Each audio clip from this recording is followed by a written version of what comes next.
Welcome back to the best Android apps of February 2021. If you're a regular viewer of the series, immediately drop a thumbs up, but if you're new to the channel, welcome. I promise you won't regret clicking on this video. For this month, I'll be showing off a few fantastic wallpapers, 6 useful apps, and 4 addicting games. The wallpapers for this month come from an app called Collections. Since I just got the Galaxy S21 Ultra, I wanted a bright minimal wallpaper that fully shows off that large 6.8-inch display.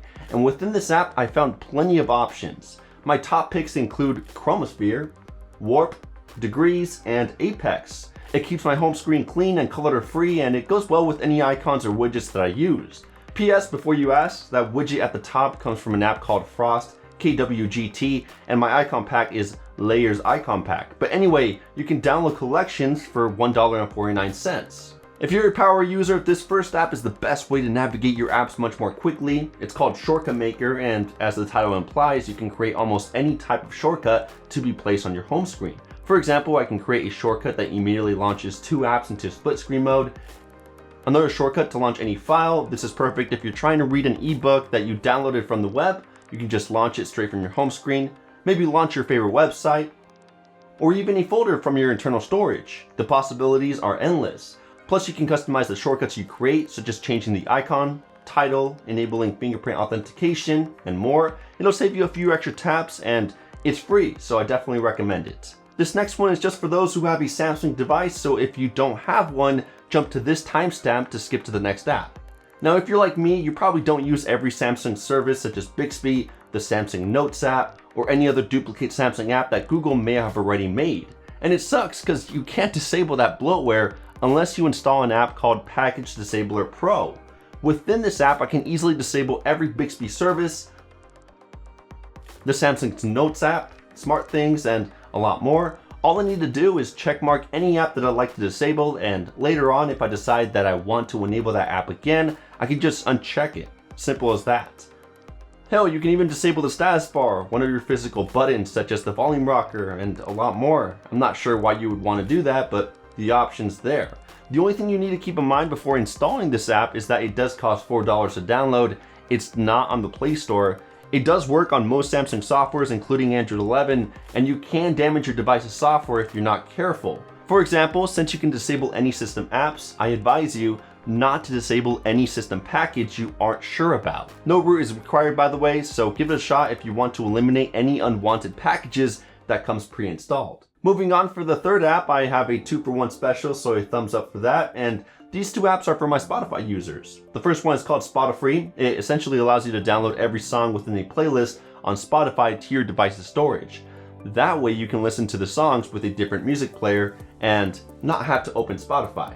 So to do this, open Spotify, go to any playlist you'd like to download. You can even use one that you made. Tap on the 3-dot menu in the top right corner, select Share, copy the link, and paste that link into the SpotaFree app.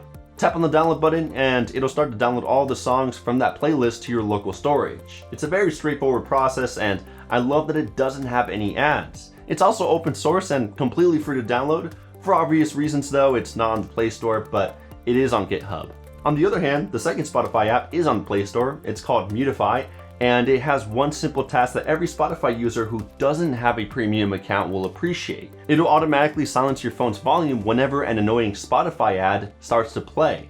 This is extremely useful since Spotify likes to run an ad every so often, and it'll save you from heart attacks of going from a calm song to a screaming advertisement. If you want to take your home screen setup to the next level, downloading a KLWP app is the best way to do so.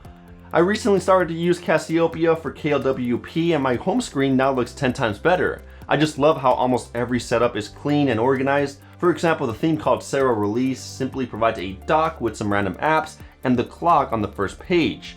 And then swiping to the right gives you a music player with the title of the song in huge letters right above it. Plus, the small animation that turns the dock into the music player when I switch pages is just drop dead gorgeous. Dali is another setup within this pack that has new morphism cards, and it has a sweet Easter egg where the background changes colors 4 times a day.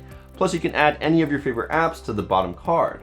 Mind Palace gives you a futuristic screen with the weather info on one screen, your home screen with all of your favorite apps and Google search on another, and then the third screen for your music player.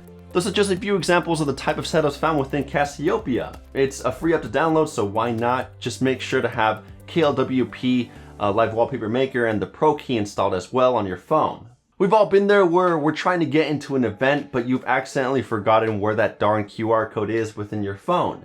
Anycode Wallet is the app that will save your butt at the entrance of an event, since it can store any QR code or barcodes in an organized fashion. Within the app, you just scan the QR code, give it a name, and then when you need to pull it up, it'll be within this app. The best part is that you don't even need to be connected to the internet to see the codes. It supports a wide range of formats, including transport tickets for trains, airplanes, or ferries. You can save member cards, packaging barcodes, identification cards, the list just goes on and on. Give it a shot, there's no other app out there like this. You know what I really miss about smartphones from back in the day? LED notifications. Even though most phones have an always on display now, a blinking LED light will always catch my attention, a lot more over a black screen with a few static text. That's why I downloaded Always On Edge to get that LED notification back, sort of. It really just lights up a small part of the screen whenever you receive a notification, but what really caught my attention is just how much customization is built within this app. You can have the LED light animate around your camera cutout if you have one, or have the edge lighting effect. Maybe get a bit more info, such as having the app name and notification title pop up. Plus, I love that you can have the lighting repeat itself after a few seconds. That way, if I miss the first lighting effect, I may see it on the second or third try. Oh, and just for the hell of it, the app also supports Android smartwatches. That's just the tip of the iceberg. Give it a try for yourself to get notified better when your screen is off. Switching to the games, Odd Bot Out is a weirdly satisfying one. You're basically just trying to help a robot escape a factory since he failed the standardized test and the factory thinks he's no good anymore. So to escape, you're going around stacking blocks, operating other robots or vehicles, and just trying to make it to the next room. I played it for a couple of minutes and instantly got attached. I think what really got me was that it supports 120 FPS, so if you have a device like the Galaxy S20, S21, OnePlus 8T, or any other phone with a 90 or 120 Hz display, you definitely need to try this game out. Dadish 2 is a 2D platformer with an 8-bit looking theme, and it honestly helped me kill so much time. You get to play as a radish who also just so happens to be a dad who just lost his children while falling asleep at work. Yeah, he's not a great father, but at least he's jumping over dangerous objects or avoiding random enemies that can kill him and doing a bunch of parkour moves just to find his little radish kids. The first few levels are really easy, but as you start progressing, they get incredibly complex. I've had my shares of angerments and frustrations to the point where I rage quit a few times, but that just means that this game is fun and challenging. It's free to download, there are over 50 levels to complete, and they don't bombard you with a bunch of advertisements, which is nice. This next game is definitely the most expensive game I've ever featured on the series, but it's a huge classic. SpongeBob SquarePants Battle for Bikini Bottom has been ported to Android, and let me tell you, it's fun, silly, and nostalgic.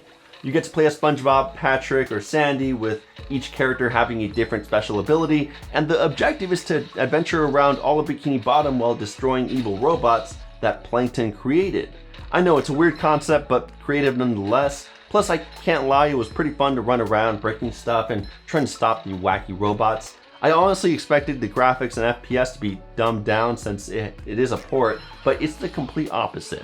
The gameplay is smooth and rarely has any bugs. The touch controls are also okay. I would have liked it better if I could customize the size and positions of the buttons since they are a bit small, but you can hook up a controller to your phone and play with that as well. Either way, this SpongeBob game brings back a ton of memories and it'll even make you laugh. If you're looking to challenge your brain with a fun puzzle game, Pink will definitely suit your needs. It's a continuation of a set of other color puzzle games that were also extremely popular, such as Black, Red, Green, etc. Basically, you're just trying to turn the entire screen pink by solving different puzzles. Some were really easy to solve, while others made me scratch my head a couple of times. Luckily, in those situations, I just resorted to typing the light bulb button to obtain a hint. There are 50 levels in total, and once you complete this game, you can check out the other color puzzle games to obtain even more unique challenges. Anyways, that's it for the best Android apps of February 2021. I hope you guys enjoyed this episode, and if you did, it would mean the world to me if you could just please drop a massive thumbs up. I would really appreciate it. Also, why not get subscribed with the notification bell turned on? I release videos like this every week. Either way, that's it for this video. Thank you guys for watching, and I'll catch you guys in the next one. Kapow!